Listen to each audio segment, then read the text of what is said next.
Hello everyone, আসসালামু আলাইকুম। সবাই কেমন আছেন? আল্লাহর অশেষ রহমতে আমি অনেক ভালো আছি। তো আজকে আমি আপনাদের জন্য নিয়ে আসলাম একটি হেজাব, খুব কম কাপড়ের মধ্যে। যেহেতু ভিডিও বানাই তাহলে অবশ্যই একটা হেজাব প্রয়োজন, তো যার কারণে ভাবলাম হেজাবটা বানাই আর আপনাদের সাথে শেয়ার করি। এই যে এখানে আমি মোট 2 গজ 1 গিরা কাপড় নিচ্ছি। আমি এখানে 1 গজ মেপে নিলাম। এই যে আবার আরও 1 গজ 2 গিরা, এটা একটা টুকরা কাপড় ছিল, ওইটা দিয়ে আমি আজকে হেজাব বানাবো। এই যে দেখতেই পাচ্ছেন। তো কম কাপড়ের মধ্যে খুব সুন্দর হবে কিংবা শরীর ঢাকা যাবে। তো আমি এখন কাপড়টাকে ভাঁজ করে নিলাম।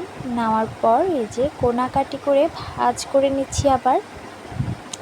তারপর আমি 37 ইঞ্চি করে লম্বা নিয়ে নিচ্ছি। এই যে নিচের কাপড়টা যতটুকু আমি অতটুকুতেই নিব। তারপর 37 করে আপনারা দাগ দেখে বুঝতে পারতেছেন হয়তো। এই যে আমি এখন এভাবে কেটে নেব। এটা সাধারণত রুমাল কাট একটা ফ্রক যেরকম হয় ওই রকমই। তারপর আমি বাদবাকি এই সাইডটাতে একটু জোড়া লাগবে, জোড়া দিয়ে দিব। যেহেতু এটা 2 হাতি বহর, যদি 2.5 হাতি বহর হতো তাহলে অবশ্য প্রয়োজন হতো না।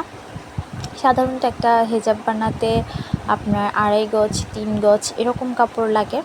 তো এখানে আমি আজকে মাত্র 2 গজ 1 গিরা থেকেও একটু কম কাপড় ওইটা দিয়ে বানাই দেখাইতেছি। যেহেতু নিজের জন্য বানাচ্ছি তাই ভাবলাম আপনাদের সাথে শেয়ার করি। আমার এখন হেজাবের কাটা শেষ। এখন আমি যে ক্যাপের অংশটা ওইটা কাটবো। দেখতেই পাচ্ছেন কাপড় কম বিধায় আমি ওটাকে কীভাবে ভাঁজ করেছি।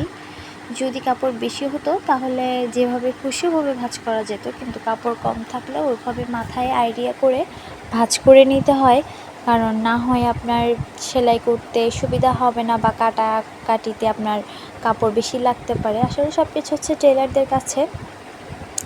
তারপর ফাইনালি এখন আমি এটা সেলাই করতে বসে গেলাম। যে নিচের অংশটা ওইটা আমি এখন এখানে জোড়া দিয়ে দিব, কারণ জোড়া যদি না দিই তাহলে তো হবে না, একটু শর্ট হয়ে যাবে। যেন শর্টটা না হয় অবশ্যই এই অংশটা পিছনে সামান্য অল্প একটু জোড়াই, বেশি না।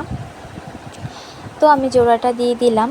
এখন আমি আপনার যেই ক্যাপের অংশটা ওইটার যে মাঝখান বরাবর একটা মার্কিং দিয়ে দিচ্ছি।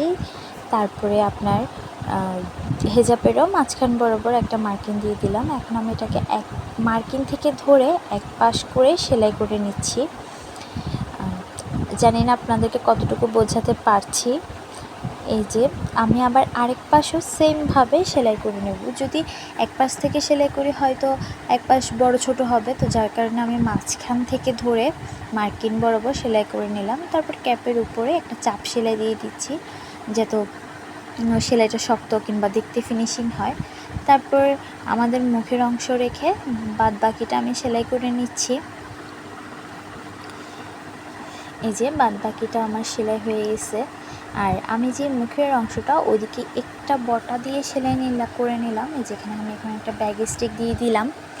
তারপর ফাইনালি আমার হেজাব ডান। এখন আমি নিচের যে অংশটা ওইটাই সেলাই করতেছি। আসলে আপনাদেরকে কতটুকু বোঝাতে পারছি জানি না। এই যে ফাইনালি আমি পরে নিলাম, তো কেমন হয়েছে অবশ্যই জানাবেন।